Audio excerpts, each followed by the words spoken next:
नमस्कार दोस्तों, हमारे YouTube चैनल में आप सभी का स्वागत है। तो आज हम अगला वीडियो लेकर आए हैं जो कि है दिल्ली सल्तनत। तो दिल्ली सल्तनत के अंतर्गत गुलाम वंश लेकर आए हैं जो कि TGT और PGT के लिए बहुत ही महत्वपूर्ण होने वाला है। तो चलिए शुरुआत करते हैं। आज का पहला प्रश्न कौन सा है? पहला है, भारत में गुलाम वंश की नींव किसने डाली थी? तो आपको इसमें बताना है कि गुलाम वंश की नींव किसने डाली थी। पहला है मोहम्मद गोरी, दूसरा है कुतुबुद्दीन ऐबक, तीसरा है इल्तुतमिश और चौथा है बलबन। तो इसका जो राइट आंसर होगा वह है आपका option number B, Qutubuddin Aibak. Bharat में गुलाम वंश की नींव जो है यह कुतुबुद्दीन ऐबक के द्वारा डाली गई थी। चलिए नेक्स्ट क्वेश्चन। अगला क्वेश्चन है, भारत में दास राजवंश की स्थापना किसने की थी? पहला है गयासुद्दीन, दूसरा कुतुबुद्दीन, तीसरा इल्तुतमिश और चौथा मोहम्मद गोरी। तो इसका राइट आंसर है ऑप्शन नंबर बी, भारत में दास राजवंश की स्थापना कुतुबुद्दीन ऐबक के द्वारा की गई थी। चलिए नेक्स्ट क्वेश्चन आपके सामने है। अगला क्वेश्चन है, मोहम्मद गोरी की मृत्यु के पश्चात कुतुबुद्दीन ऐबक ने भारतीय प्रांतों पर शासन किया एवं एक राजवंश की स्थापना की जिसका नाम था। तो आपको उस राजवंश का नाम बताना है। पहला है ऐबक वंश, दूसरा गुलाम वंश, तीसरा सल्तनत वंश और चौथा बी एवं सी दोनों। तो इसका जो राइट आंसर है वह है आपका ऑप्शन नंबर बी, गुलाम वंश। चलिए नेक्स्ट क्वेश्चन, कुतुबुद्दीन ऐबक को दास्ता से मुक्ति कब प्राप्त हुई थी? पहला है 1206 ईस्वी, दूसरा 1207 ईस्वी, तीसरा 1208 और 9 ईस्वी और चौथा 1210 ईस्वी। तो जो इसका राइट आंसर है वह है आपका ऑप्शन नंबर सी, 1208 और 9 ईस्वी में कुतुबुद्दीन ऐबक को दास्ता से मुक्ति मिली थी। चलिए अगला क्वेश्चन है, कुतुबुद्दीन ऐबक ने किस स्थान से शासन का संचालन किया था? पहला है लाहौर, दूसरा दिल्ली, तीसरा मुल्तान और चौथा अजमेर। तो इसका राइट आंसर है आपका option number A, Qutubuddin Aibak ने लाहौर से अपने शासन का संचालन किया था। चलिए अगला प्रश्न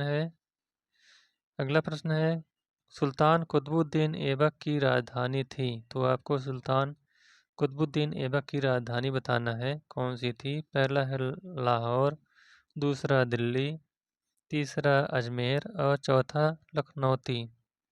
तो इसका जो राइट आंसर है वह है आपका ऑप्शन नंबर ए, सुल्तान कुतुबुद्दीन ऐबक की राजधानी लाहौर थी।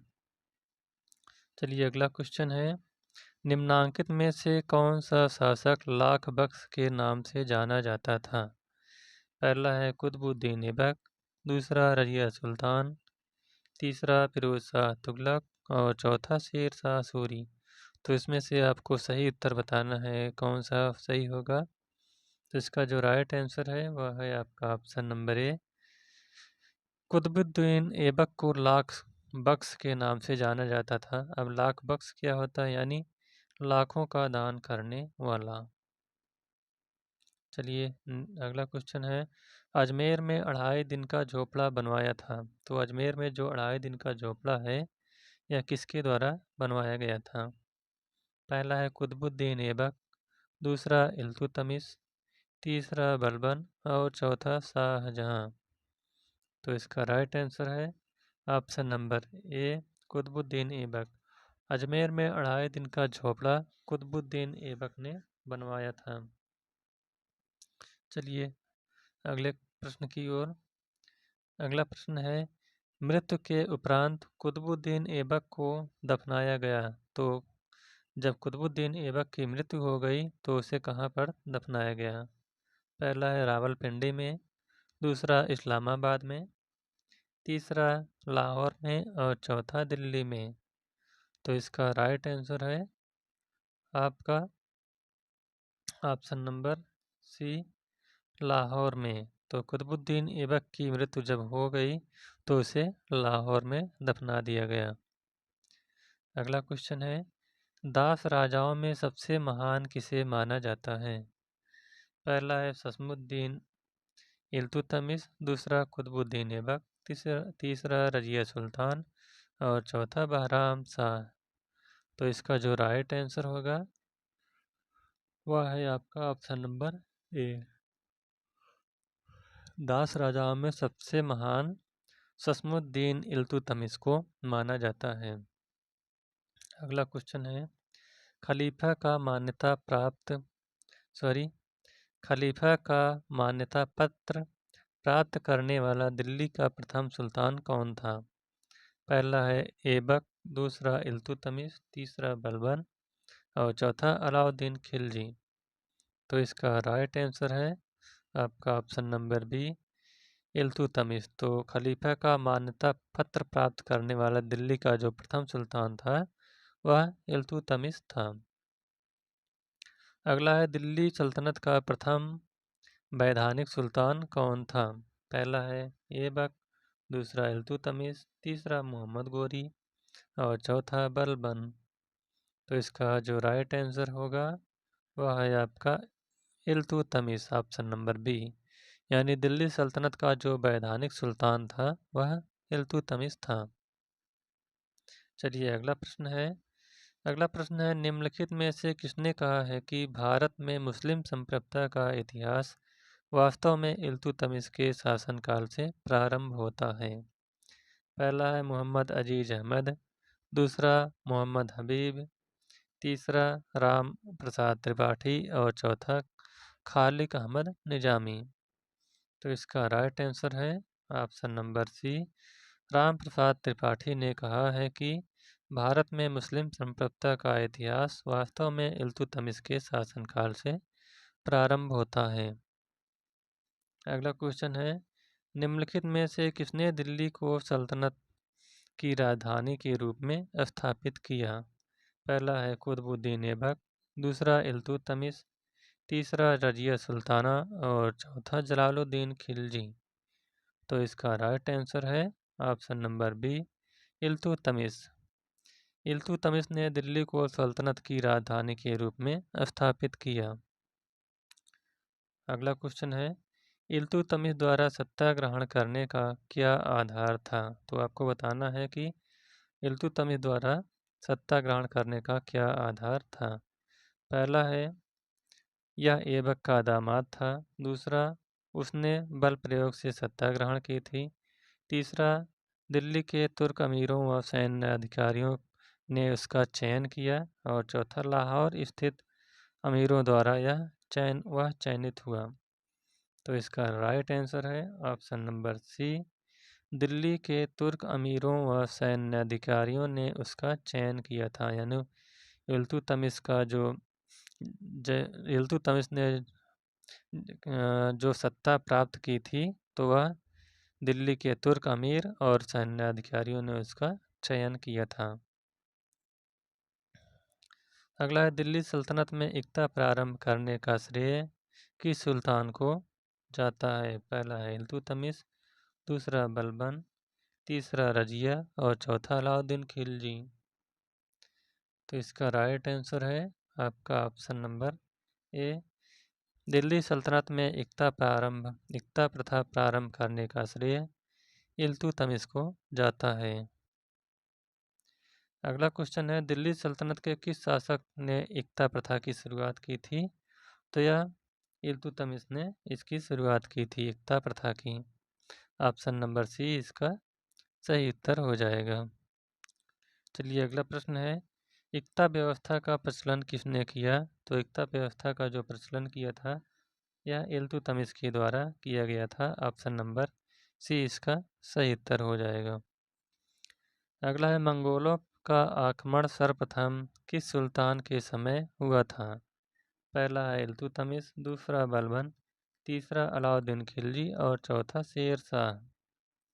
तो इसका जो राइट आंसर है वह है आपका ऑप्शन नंबर ए, इल्तुतमिश। तो मंगोलों का आक्रमण जो सर्वप्रथम आक्रमण हुआ था वह इल्तुतमिश के समय हुआ था।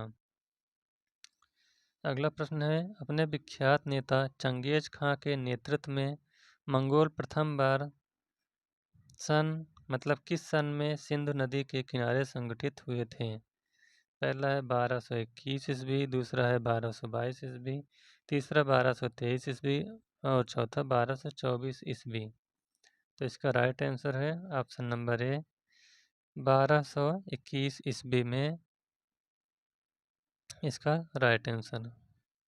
अगला क्वेश्चन है, दिल्ली का कौन सुल्तान मंगोल चंगेज खां समकालीन था? पहला है इल्तुतमिश, दूसरा रजिया, तीसरा बलबन और चौथा अलाउद्दीन खिलजी। तो इसका राइट आंसर है आपका ऑप्शन नंबर ए इल्तुतमिश।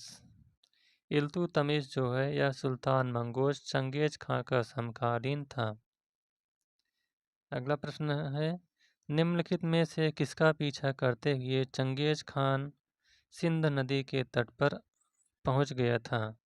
पहला है नासिरुद्दीन कुबाचा का, दूसरा जलालुद्दीन मंगबरनी का, तीसरा यालदौज का और चौथा इल्तुतमिश का। तो इसका राइट आंसर बताइएगा कौन सा होगा। इसका राइट आंसर है option number B Jalaluddin Mangbarni का पीछा करते हुए चंगेज खान सिंध नदी तक पहुंच गया था। अगला क्वेश्चन है, शाह तुर्कान थी तो शाह तुर्कान कौन थी? पहला है बलबन की पत्नी, दूसरा मुल्तान की गवर्नर, तीसरा नासिरुद्दीन महमूद की पत्नी और चौथा रुकनुद्दीन फिरोज की माँ था। तो जो शाह तुर्कान थी यह रुकनुद्दीन फिरोज की माँ का नाम शाह तुर्कान थी। ऑप्शन नंबर डी इसका सही उत्तर हो जाएगा। अगला प्रश्न है, रजिया के विरोधी अमीर गुट का नेतृत्व कौन कर रहा था?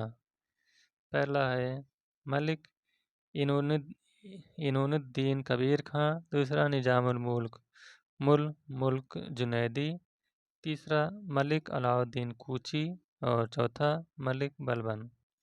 तो इसका राइट आंसर है आपका ऑप्शन नंबर बी निजामुल मुल्क जुनैदी। यह अमीर रजिया के विरोधी अमीर गुट का नेतृत्व कर रहा था। अगला क्वेश्चन है, दिल्ली सल्तनत की गद्दी पर बैठने वाली पहली मुस्लिम महिला शासक थी तो कौन थी वह? पहला है शाह तुर्कान, दूसरा रजिया, तीसरा माहम अनगा और चौथा जीजी बेगम। तो इसका राइट आंसर हो जाएगा ऑप्शन नंबर बी रजिया। तो दिल्ली सल्तनत की गद्दी पर बैठने वाली पहली मुस्लिम महिला जो शासकिया बनी वह रजिया सुल्तान बनी। अगला क्वेश्चन है, निम्नलिखित में से कौन मध्यकालीन भारत की प्रथम महिला शासक थी? पहला है नूरजहां, दूसरा चांद बीबी, तीसरा रजिया सुल्तान और चौथा दुर्गावती। तो इसका राइट आंसर है option number C Razia Sultan मध्यकालीन भारत की प्रथम महिला शासकिया बनी। अगला क्वेश्चन है, तुर्कान ए चहलगानी का संबंध किस तुर्की शासक से था?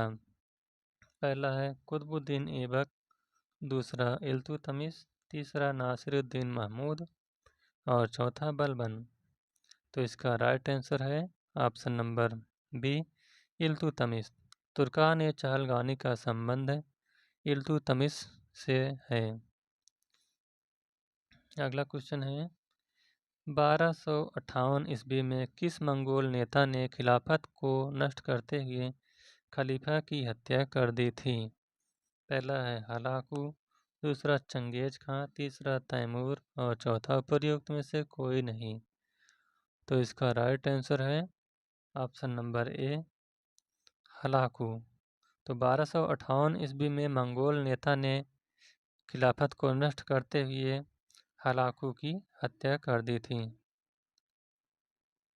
अगला क्वेश्चन है, चांदी का टंका और तांबे का जीतल प्रारंभ किया गया था। तो इसमें बहुत ही मोस्ट इम्पॉर्टेंट क्वेश्चन है, चांदी का टंका और तांबे का जीतल किस शासक के द्वारा प्रारंभ किया गया था? पहला है कुतुबुद्दीन ऐबक द्वारा, दूसरा इल्तुतमिश द्वारा, तीसरा बलबन द्वारा और चौथा अलाउद्दीन खिलजी द्वारा। तो इसका राइट आंसर है ऑप्शन नंबर बी, चांदी का टंका और तांबे का जीतल यह इल्तुतमिश के द्वारा प्रारंभ किया गया था। अगला क्वेश्चन है, ईरानी त्यौहार नवरोज का प्रचलन किसने प्रारंभ किया था? पहला है फिरोज शाह तुगलक ने, दूसरा अलाउद्दीन खिलजी ने, तीसरा इल्तुतमिश ने और चौथा बलबन ने। तो जो इसका राइट आंसर होगा वह है आपका ऑप्शन नंबर डी, बलबन। तो ईरानी त्यौहार जो नवरोज था यह बलबन के द्वारा शुरू किया गया था। अगला क्वेश्चन है, जिल इल्लाह जो राजाधिकार संबंधी अवधारणा है किससे संबंधित है? पहला है बलबन, दूसरा बहलोल लोदी, तीसरा फिरोज तुगलक और चौथा इल्तुतमिश। तो इसका राइट आंसर है बलबन। जिल अल्लाह जो राजाधिकार संबंधी अवधारणा है यह बलबन से संबंधित है। चलिए अगला क्वेश्चन है, दिल्ली के किस सुल्तान के विषय में कहा गया है कि उसने रक्त और लौह की नीति अपनाई थी? पहला है इल्तुतमिश, दूसरा बलबन, तीसरा जलालुद्दीन फिरोज खिलजी और चौथा फिरोज शाह तुगलक। तो इसका राइट आंसर है option number B, Balban. Balban ने रक्त और लौह की नीति अपनाई थी। अगला क्वेश्चन है, निम्न सुल्तानों में से कौन स्वयं को नायब ए खुदाई कहता था? तो नायब ए खुदाई कौन कहता था?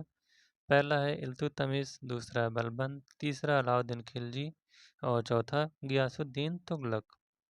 तो इसका राइट आंसर है ऑप्शन नंबर बी, बलबन। तो सुल्तानों में से जो सुल्तान था बलबन, तो बलबन अपने को नायब ए खुदाई कहता था।